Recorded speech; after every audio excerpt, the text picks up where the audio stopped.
Los noticieristas se sientan a la mesa. Análisis, opinión, crítica, la noticia del día. La mesa de los noticieristas. Con Milton Rojo, Javier Cabrera y Francisco Arizmendi. Los noticieristas observando en vivo.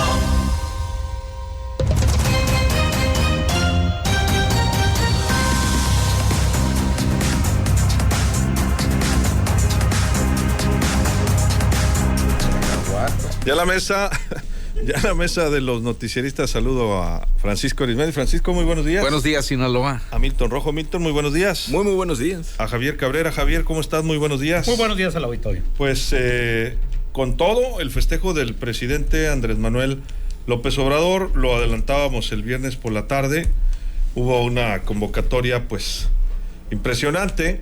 El presidente de la República dijo que acuñó a muchas frases. Al final de su discurso, entre la lluvia y los aplausos de la gente, sonó el himno nacional.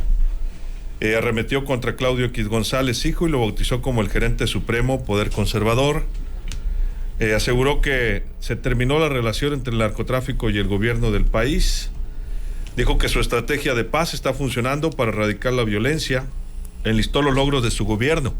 Habló de los saldos, las mejoras a maestros y maestras, de los programas para dar empleo a los jóvenes, de la contratación de médicos cubanos especialistas, de 12 millones de becas a jóvenes de familias pobres, de la campaña contra las drogas, de la no venta de vapeadores, de la no importación de maíz transgénico, no concesión para explotar minas a cielo abierto, cuidado del medio ambiente, investigación para descubrir vacunas. Dio un anuncio sobre la pensión para adultos mayores. Dijo que a partir de enero habrá un aumento de la pensión del 25%. Agradeció el apoyo a las empresas como Walmart para mantener una canasta básica a precios bajos ante el escenario de la guerra de Ucrania.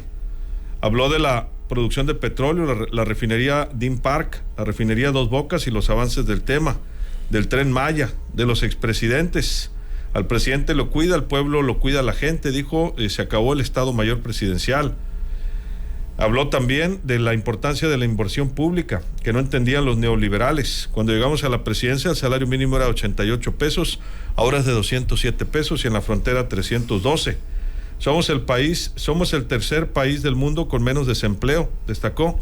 Dijo que el peso es la moneda que más se ha fortalecido en el mundo con relación al dólar y el país no se ha endeudado. Y bueno, seguiré enlistando, Francisco, parte de lo que se vivió en este AMLOFest. Estuvieron pues gobernadores, legisladores, líderes de partidos, muchos ciudadanos también, y por fortuna, habrá que señalarlo, pues no hubo violencia, ¿no?, en los entornos, que eso es muy importante para tal cantidad de personas. Sí, mira, creo que como todo presidente de México, todos seres humanos, no son deidades, son gente de carne y hueso, con sus fortalezas y sus debilidades, todos, a pesar del más malo que haya habido, algo bueno debieron haber dejado, ¿no? Porque sería la locura que dijeran se robaron todo. En este caso, los claroscuros del presidente Andrés Manuel López Obrador creo que están a la vista de todos los mexicanos, lo positivo y lo negativo. Es decir, la mejor respuesta, Luis Alberto, al discurso diario del presidente López Obrador en mañanera y a veces hasta los fines de semana suele subir un que otro video. La mejor respuesta, insisto, está en cada hogar. En cada hogar, independientemente de la clase social que sea, ahí es donde está la mejor respuesta a todo lo que él enumera como triunfos: salud, COVID, vacunas, medicamentos, demás, economía, inflación, costo de los combustibles, en fin. Creo que si en casa cada mexicano reflexiona sobre lo que el presidente dice y coincide con su discurso, con sus estadísticas, bueno, pues entonces la gente va a decir, excelente. Lo que sí no se le puede subestimar al presidente López Obrador es que es uno de los mandatarios que a estas alturas de su sexenio, o sea, faltándole casi un año para que ya deje el ejercicio presidencial. Más de un año. Más de un año, un poquito más de un año. Está en un porcentaje de popularidad muy grande. 4 o 5 puntos arriba de quienes lo pudieron haber antecedido históricamente en el poder. Pero bueno, muchas veces eso se ve como algo natural, pero en el caso de López Obrador creo que la mañanera de lunes a viernes le ha servido para eso, para mantenerse ante la conciencia y la subconsciencia de todos los mexicanos. Entonces, quienes nos están escuchando en nuestro auditorio, creo que la mejor opinión es la de ellos, cada quien, insisto, revisando cómo marcha la calidad de vida en casa. Javier, ¿tu punto de vista? Mira, efectivamente le hizo un recuento a su juicio, los logros, y habrá que decirlo que tendremos que aceptar que muchos de ellos han sido positivos. Estos programas sociales de apoyos a adultos mayores, sobre todo a la gente que tiene capacidades diferentes, yo creo que es uno de los programas. Hay muchas críticas porque esto han hecho un programa universal. Mucha gente que tiene poder económico, aquellos que él llama fifís, bueno, pues reciben también esta pensión. La argumentación es que todos tienen derecho. Yo creo que ahí sí hay una gran equivocación. Hay gente que no lo necesita. Hay gente que en verdad lo necesita y quisiera obtener un poco más, como lo está anunciando para el próximo año. Pero el tema económico, efectivamente, se ha ido incrementando como nunca los salarios, pero el costo de la vida también se ha disparado. Y habrá que hacer un análisis de la gente antes que llegara López Obrador, cuánto ganaba y ese salario, cuánto le alcanzaba a cubrir sus necesidades básicas. Hoy, pues la situación se ha vuelto bastante complicada. Este tipo de apoyos que se está recibiendo, mucha gente lo utiliza para comprar medicamentos que normalmente antes se los entregaban. Está pagando agua potable, que cada día está más cara. Está pagando energía eléctrica, que cada día es mucho más cara, a pesar que se dice que no hay incrementos. Con los ajustes que se hacen, se viene encarecidamente. Entonces, el poder económico de la mayoría de las familias, sobre todo de escasos recursos, pues ya no alcanzan para cubrir aquellas necesidades, sobre todo de alimentación, ropa y diversión. Pues yo creo que esto de diversión, yo creo que ya se terminó. Bueno, pues en cuanto a lo que habla de la cotización peso-dólar, sin duda en estos momentos el peso está bastante fuerte, pero eso son por cuestiones a nivel internacional, no necesariamente a México. Y él dice que no se ha endeudado y que la deuda pública ha bajado, efectivamente, porque nosotros tenemos una deuda pública en dólares. Y si la cotización del dólar viene hacia abajo, afortunadamente para el gobierno mexicano, no para los exportadores, pues la deuda va reduciéndose. Pero esas son cuestiones internacionales. Lo que llama la atención es que en todos los eventos él sigue atacando fuertemente a sus opositores. Como ningún presidente de la República metiéndose en un proceso electoral y denostando contra de ellos, incluso diciendo que él ya sabe quién va a ser el candidato a la presidencia de la República, que es una intromisión a la vida de un partido distinta. Bueno, es parte de una estrategia del presidente de la República, que lo que busca es pues que quien vaya a ser su candidato o candidata a la presidencia gane con el mayor número de votos, y también que el próximo presidente tenga el mayor número de representantes populares en el poder legislativo para hacer algunas reformas. Bueno, cada uno de los mexicanos tendremos que hacer un análisis de todo esto que dijo y veremos en qué nos ha beneficiado o en qué nos ha perjudicado. Yo creo que el tema de la seguridad pública, ahí sí yo creo que no podemos estar de acuerdo ningún mexicano, que las cosas están muy bien. Vamos hacia atrás en todo el país, incluso en Sinaloa, a pesar de todas estamos viendo las estadísticas que comienza a haber un repunte, sobre todo en homicidios dolosos, sobre todo en la capital del estado. Tenemos más homicidios que el mes pasado, que el año pasado. Si hace un recuento, la misma autoridad está aceptando que la capital del estado sí trae problemas de inseguridad pública, pero estamos viendo a nivel nacional de delincuentes que pues secuestran a funcionarios de la seguridad pública, asesinan a personajes conocidos, atacan al ejército, y bueno, pues él sigue diciendo que vamos muy bien y la tasa de homicidios sigue creciendo. Milton. Bueno, parte de lo que dices, Javier, sobre destapar candidato de la oposición, la acaba de destapar, ¿no? Ahorita hace unos minutos. Ya dijo que va a ser Xóchitl Gálvez y que no es pueblo, ¿no? O sea, pero es parte de esa forma de comunicar del presidente, como decir, ya ven, ya las destapé yo. Ya la escogieron, ya la destapé. Entonces, le va restando y les va ganando el espacio y la comunicación. Sobre este AMLOFest, parte de esta liturgia del poder, de esta, lo que hemos llamado la teología de la transformación, pues es como la peregrinación a la Meca, como la peregrinación al Vaticano, digo, guardando, siendo muy específicos que los términos sociopolíticos los van juntando en función de una creencia. Entonces, en esta creencia, parte de lo que el doctor Pepe Newman decía, que dice que López Obrador calcó muy bien las cuestiones, los argumentos de Ernesto Laclau.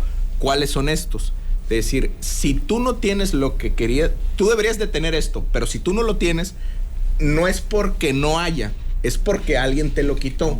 Entonces, vamos a suponer que el Pancho ahorita quisiera una torta de cochinita.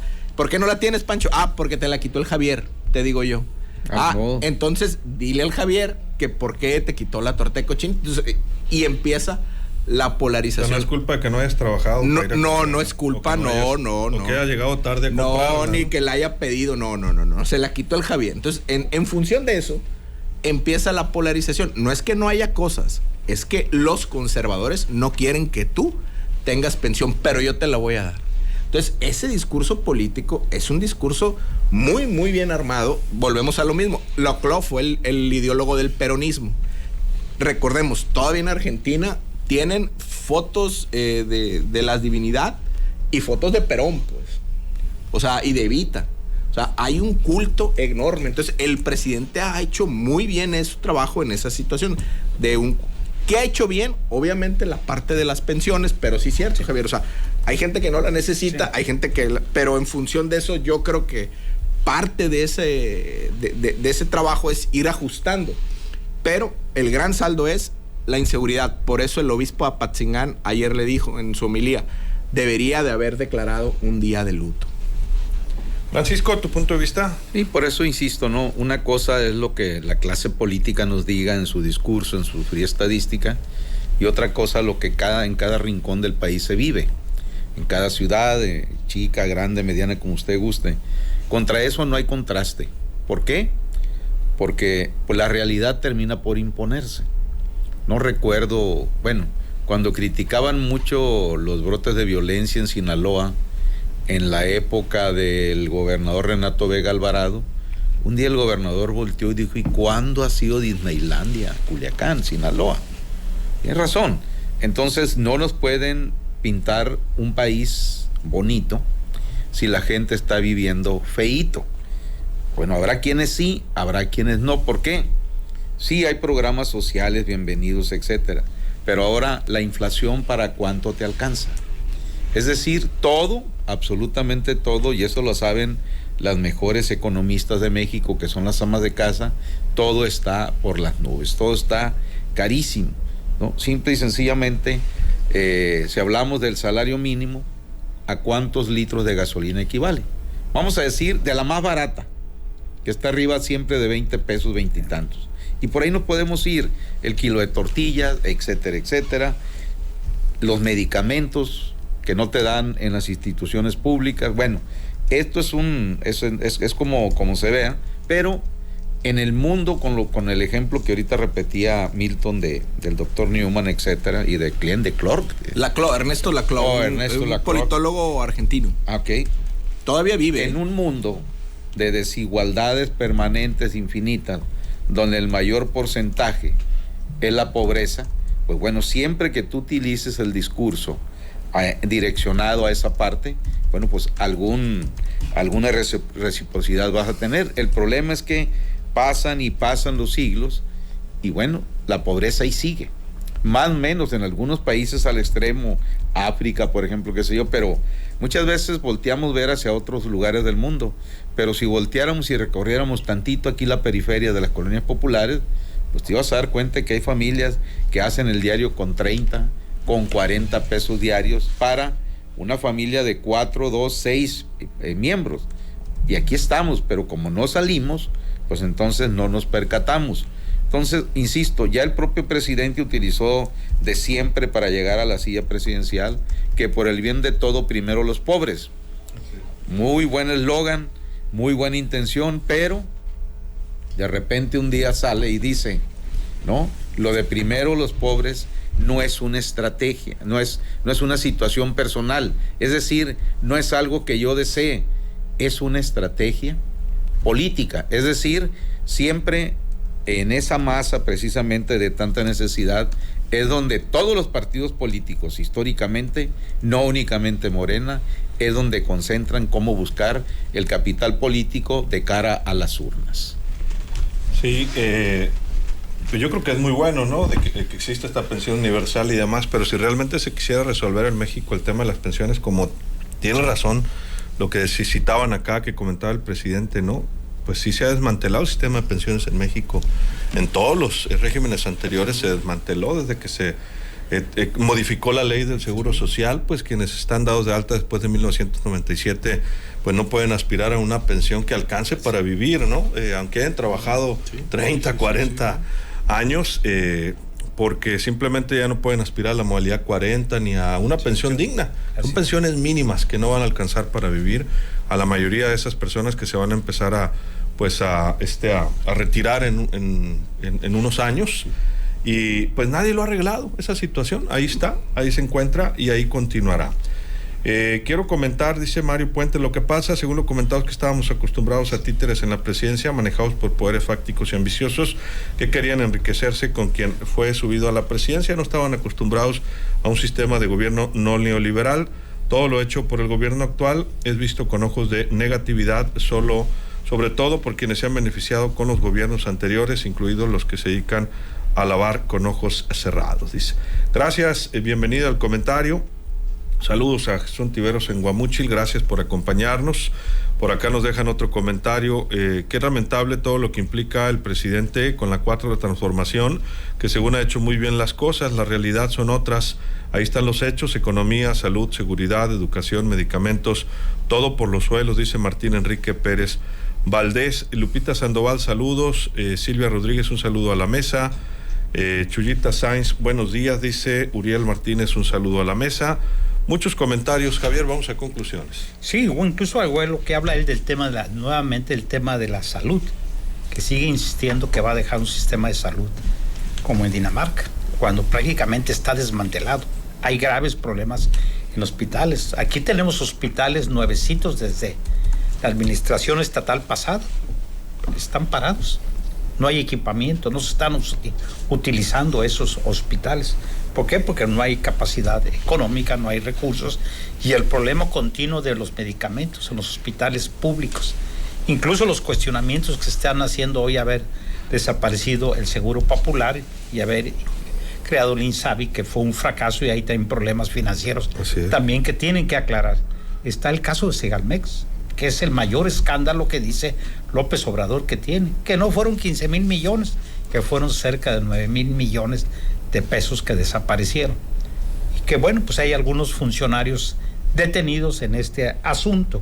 Yo creo que lo que tenemos que hacer es, hay muchos claroscuros en cada administración pública. Hay quienes ven con muy buenos ojos lo que se está haciendo. Es efectivamente, algunos programas sociales están funcionando, pero otro lo que se dice es que se está tirando dinero, como lo hacía Echeverría, porque ya lo había hecho Luis Echeverría Álvarez, que empezó a entregar dinero sin ningún tipo de control y sin ningún tipo de obligación.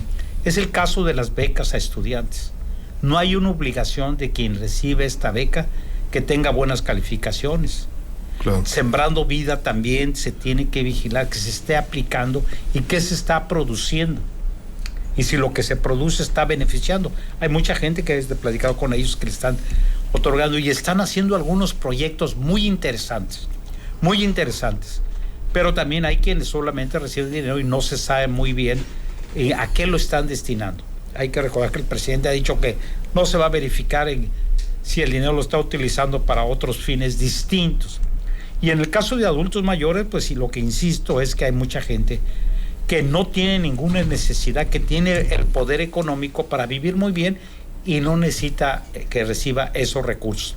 Se debe canalizar para quien tiene problemas económicos graves, y también lo que se está propiciando es que muchas familias estén viviendo de estos programas sociales sin que vayan a producir nada para la economía nacional.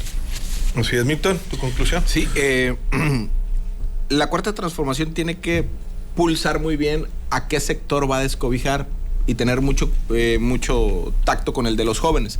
¿Por qué? Porque parte de las estructuras o los gobiernos de corte de izquierda, por ejemplo, un dictador, Nicolás Ceausescu, cuando él frena el aborto en los 60s, empieza a subir la tasa de natalidad y no generó condiciones de desarrollo. Luego esos jóvenes de 20, 25 años, al no tener que nacieron por la cuestión de esa medida de Ceausescu, son los que lo botan del poder y lo cuelgan y sale, y es el dictador que sale más colgado prácticamente, o no recuerdo cómo lo ejecutan. ¿Por qué? Porque no les dio esa posibilidad de desarrollo. Entonces, sobre eso, la cuarta transformación tiene que ver cómo va a ir cuidando todos los sectores de la población. Por lo pronto, ahorita, inseguridad y jóvenes, hay que estar muy, muy atentos. ¿Tus conclusiones, Francisco? Mira, cuando se habla de lo de la cuarta transformación, nos ocurre, por ejemplo, cuando cursamos desde la primaria. Yo sabía que mi escuela se llamaba en el Fuerte la José Rentería, pero pues no te informan quién fue José Rentería. Sí. Aquí, por ejemplo, está la calle Domingo Rubí, nadie sabe quién es Domingo Rubí, Ramón Corral, etcétera, en fin. Entonces, cuando se habla de la cuarta transformación, pues muchas de las nuevas generaciones dicen, ¿qué es eso? ¿Cuáles fueron las otras tres? Es lo primero que tendríamos que revisar para ver si es cierto que estamos viviendo la cuarta transformación, pero bueno, eso ya es muy tarde por hacerlo.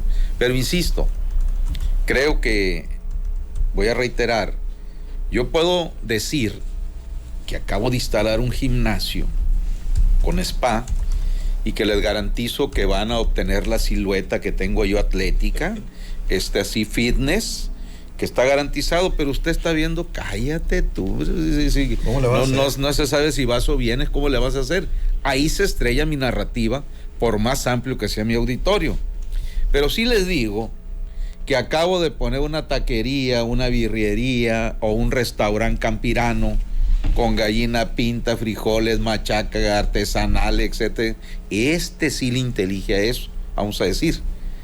Así es la narrativa de la política. Un político puede hablar maravillas de su gobierno municipal, estatal o federal, pero si en casa no coincide esa información, ese discurso, ¿no?, emanado desde el poder con la situación crítica que se está viviendo en una casa, pues dicen, ¿dónde sería esto? ¿En cuál transformación? En fin, hay claroscuros, insisto, no todos los presidentes se dedican, nadie se levanta como decía, fíjate, Peña Nieto decía, es que yo no me levanto, decía Peña Nieto, pensando cómo voy a fregar al país, pues se te afigura, decía uno, pues le están metiendo muchas ganas, pero aún así se hicieron cosas positivas, pero muchas veces exageras tanto, o sea, rompes tanto el mecate que ya no te luce lo que hayas hecho positivo. Así son todos los presidentes. López Obrador tiene cosas muy positivas, pero también obviamente ha tenido cosas muy negativas. Por ejemplo, desde que arrancó su discurso presidencial al inicio de su sexenio, cuando él dijo que nos iba a llevar a niveles de salud como Dinamarca, como Canadá y como otros países europeos, un servidor dijo y lo sostiene. De ser así, con ese solo logro, Andrés Manuel López Obrador pasaría y haría historia como el mejor presidente que ha tenido este país. ¿Cuál es la realidad? Bueno, todavía a estas alturas, el presidente dice que se cansa ganso de que va a dejar a México como Dinamarca y con suficiente abasto de medicinas. Pero mientras el discurso transcurre, de mañanera en mañanera, de evento en evento, de concentración en concentración, ¿cuántos muertos van en los hospitales por no haber sido atendidos a tiempo, por COVID, por cáncer, etcétera, etcétera? Eso es lo único malo cuando no concuerda lo dicho con el hecho. Así es, Francisco. Y antes de despedirnos, dos cosas. Una, comentar un hecho de alto impacto. Se encontró una persona sin vida en el canal principal Oriente o canal Recursos en Culiacán, a la altura de la colonia industrial Palmito, por si observa movimiento policiaco y de bomberos ahí. Ya nos tiene información nuestro compañero Ernesto Martínez. Y segunda, Milton, pues antes de irnos hubo resultados de la... sí, señor esta, director. Iba a decir tan cuestionada, pero no ha habido cuestionamientos, ¿verdad? No ha habido ninguno. Es totalmente no transparente. Hay dudas nada más. Una encuesta totalmente Hay muchas transparente dudas sobre para la sacar la transparencia. corcholata de la mesa de los noticieristas. Adelante. Aclarar brevemente, señor director, que usted pidió no ser encuestado porque dijo que no. Y pues se ampliaron las urnas de último momento, metimos urnas en el Sanborns y luego en el Sanborns y en el Indio Cebado y en la senaduría de La Monchi y el Supremo, porque pues ahí en el Fuerte, ahí dijo el Pancho que también. Entonces se levantaron en el Sanborns 1,000 encuestas, de las cuales zapato de payaso para Javier, 1,000 votos. Ganó Javier. Ganó Javier con 1,000 La votos. amistad que Y me une zapato con gigante, con Slim, yo creo que eso. No, es de la mafia. Nos fuimos, luego de ahí en el zarandeado, Toda la gente López el sábado se hizo y se vio ahí que hubo ciertos tendencias, porque hasta tenían propaganda. En el zarandeado, 700 encuestas, de las cuales el 100% es Pancho. O sea, así es la democracia. Sí, Bueno, Zapato. que fuera Badiraguato en los tiempos de hace algunas décadas. Hasta una aquí, reserva que tenemos. 1,000 votos Javier, 700 Pancho. No, Pancho, vas abajo, tienes que aceptar. Soy demócrata y aceptaré. Tienes que aceptar la derrota en su decisión. caso, ¿no? Y ningún voto para uno, ¿no? Luego nos fuimos a Tacos del Zurdo, zapato en Mochis y zapato en Culiacán, es Pancho. Qué pena. Ya vamos 1,000 Javier, 900 Pancho, ¿no? En el Indio Cebado fueron 500 encuestas. Ahí No me vayan a meter algoritmos nomás, algo así. ahí ahí ganó un servidor, o sea, perdón, o sea, discúlpenme. Hasta ahí 1,000 Javier, 900 Pancho y 500 un servidor, Los ¿no? va alcanzando el Milton. Aguas, ¿no? Aguas, y acepta Pancho, ¿no? Entonces, va ganando Javier. Luego, pero bueno, llegaron las urnas del Fuerte, las encuestas del Fuerte. Ahí son 2,000 encuestas, de las cuales en el Supremo, en la senaduría de La Monchi, ahí sí es zapato de payaso, ¿no? O sea, no es zapato de payaso para el Pancho. Remontó Pancho, 2,900 Pancho, 1,000 Javier y 500 un servidor. Las demás ya no las cuento porque es irremontable. Ya O sea, no. Es una tendencia irreversible. Es una tendencia irreversible. ¿Resultado final? 2,900 Pancho, 1,000 Javier y 500 un servidor. Entonces, ganó el Pancho. Debo aclarar que el resultado es inapelable y ni modo, pues. Ganó el Pancho. Oye, hay buena imprenta allá.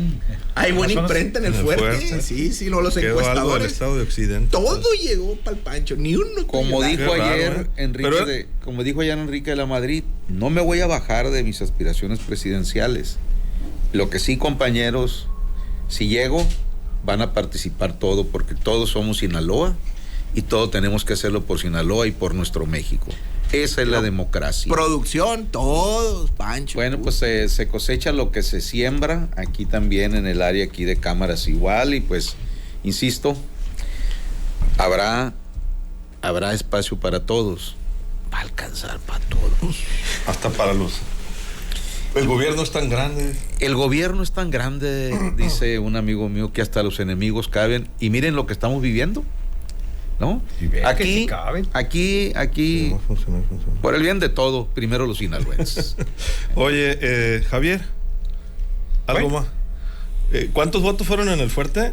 2,000. 2,000. De 2,000. O sea, todos para el Pancho. No, ni uno agarró. Pero eran 1,000 boletas. ¿De dónde salieron las otras 1,000? Es que producción amplió el padrón. Y amplió el allá en padrón. la Ciudad de México, en la Roma, no hubo. Fue nada más Javier aquí en en Sinaloa. No, es que Esto es Sinaloa. No vale la Ciudad se de México. intentó, pero producción no quiso. O sea, no. Sí, No, esto es Sinaloa, pues. Entonces, Qué barbaridad. Yo quise poner uno en el campo 3, tampoco me dejaron. No se vale. Nada. Qué barbaridad. Pues ni modo, Javier. Como diría Ricardo Monreal, Ajá. pues si hay encuestas, pues yo no participo, pero dije voy a participar. De todas De maneras. todas maneras, Ya se veía venir. ya sabemos los resultados. ¿Qué margen de error tiene la Corcholatas. encuesta, Milton? ¿Mande? ¿Qué margen de error tiene la encuesta? Ninguno, es impecable, 100%. No hay ningún margen de ¿Qué error. Roy Campos ni qué Muchas nada. gracias, Javier. Muy buenos días al Víctor, auditorio. muchas gracias. Muy buenos días. Vamos a considerar que sigas presidiendo el colegio electoral de los noticieristas. Nos vamos, Francisco. Dijera el Muchas otro, felicidades. dijera el otro, pero sin pelo. Vamos a gobernar juntos. Oye, y Marcelo Ebrard amenaza con romper con Morena si hay una chicanada en la encuesta de las corcholatas. Digo, aquí no tiene nada que ver. No, aquí hay unidad. No. Eso fue unidad. lo que le dijo en entrevista a La Jornada. Así nos despedimos, se quedan bien acompañados en ¿Qué Vibra? El show del Mariconcho. Soy Luis Alberto Díaz, que la pase de lo mejor.